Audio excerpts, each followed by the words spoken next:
Hey everybody. I wanted to jump in real quick and touch on something to kind of help ease your mind about tackling the weekends. I know many of us, don't stick to things as closely as maybe we should on the weekends. We find it's more of a struggle. We tend to have more going on socially, and so that's always a little harder, whenever you're trying to stick to this new lifestyle. So I wanted to kind of reassure you that we don't expect you to be perfect. But at the same time, don't make the same mistake that I used to make. So even before I got pregnant, I ate pretty good, I think. I obviously had some things that were not the best that I wasn't aware of until being introduced to all this. But for the most part, I was pretty good during the week. I was pretty careful about the decisions I made. But when it came to the weekend, everything went out the door. I mean, as bad as it gets to Taco Bell at midnight type thing, which a lot of those habits change once you become a mom, if you know what I'm talking about. But anyway, that's essentially a yo-yo dieter. Like, I never thought of myself that way, but I mean, you're putting your body through, a roller coaster when you kind of go about things that way.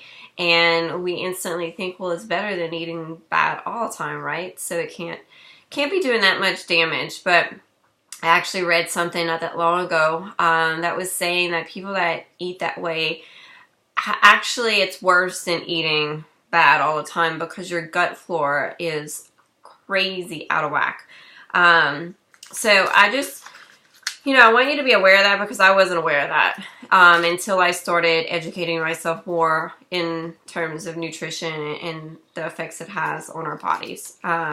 So what I would recommend starting to do going into the weekends is something that we consider the point system. So let's say you have a birthday party or a wedding or something to go to tonight, and you're instantly panicking because how are you going to stay to your portions and get all, stay on track without feeling like you're really missing out. So whenever you get to wherever you're going, or if you know ahead of time, you're going to be going out to eat and you can pull up the menu or whatever it is, you need to kind of scan things and in your mind grade things from a 1 to a 10.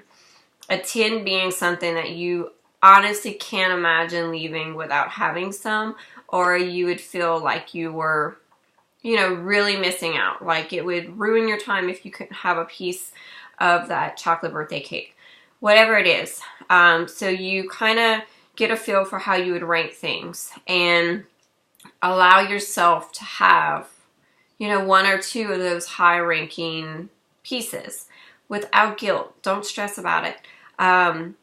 But don't go crazy and fill up your plate with everything, because, that's what typically would happen. And while it won't derail you if you would do that once, if you go into every weekend with that kind of mindset, you're not going to reach your goals. You're going to end up feeling bad afterwards. When you kind of make these, small tweaks and allow yourself to have your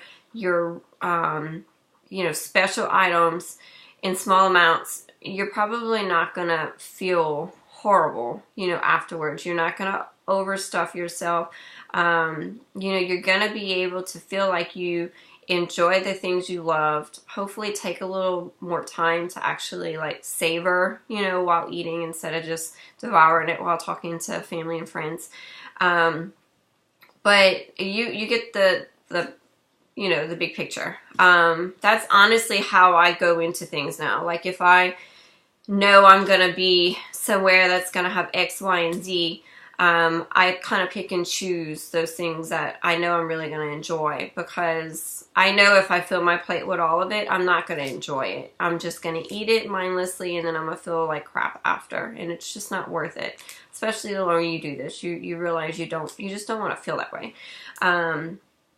If, a little side note, if you are the type of person that you know that veering from what's recommended in the beginning is going to completely derail you, then just stick to the program as is. Some people really, really need structure, and if they veer at all in the beginning, it ends up sabotaging them.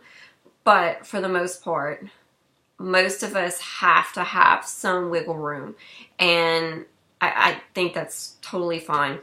I'll finish with kind of sharing a little bit of my first round. I stuck to it pretty closely, but in the middle of my first round of following, it was specifically the 21-day fix, but following the portion containers, we were going to my family's camp and having boiled crawfish. And I think it was the first time we had it for the season. And the idea of me not having crawfish alongside a cold beer, it would have ruined the whole trip. Like, I know that's sad, but it's honest. I'm being honest. So I decided that I don't know, it was like 6 o'clock. I was going to throw my guidelines out of the window until first thing in the morning. And so I ate my crawfish. I had a couple beer. I think I even had like a brownie, and it was wonderful. But that next morning, instead of having cinnamon rolls with everybody else, I got right back at it. And I prepared myself for that, because the old me would have just eaten whatever I wanted that whole weekend. And you know what? I still had great results. That crawfish and beer episode did not totally derail things. And it made it doable. It made it to where I didn't feel like I was being tortured by following this diet, because it's not a diet. And then the longer you do it, you notice you crave different things. You don't feel like you're giving up certain things, and you pick and choose what's going to be your treats. So I hope this helps. Sorry it's long, but I really want to make sure that we're touching on things that are common stressors for people, any part of the journey. So make sure, if you have any questions, any specific things that you have coming up that's maybe making you stress a little bit more, share it with us so that we can help you tackle them. Hope you have a great weekend, guys.